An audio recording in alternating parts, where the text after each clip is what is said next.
person who's important in our lives. This is the present.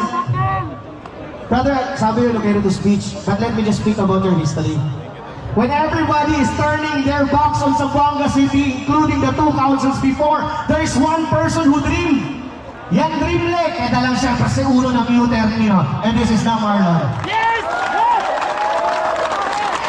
So whoever, look, everybody knows from the political views, I am a National Council officer. Everybody here knows that this is a global community chapter. Kung ano sinasabi ko?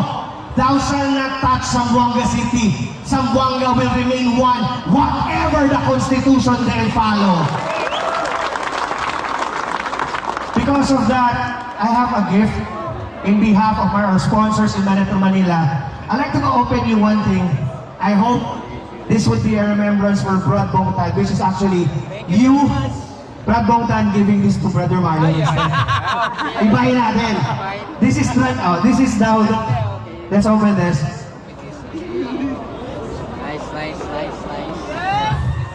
Yeah. Don't you like this picture? This only means that we only have one Zamboanga City Council forever. Because of that, this is my next song and I hope you love this. Chairmans, Gensec Chairmans, thank you very much. This is for you.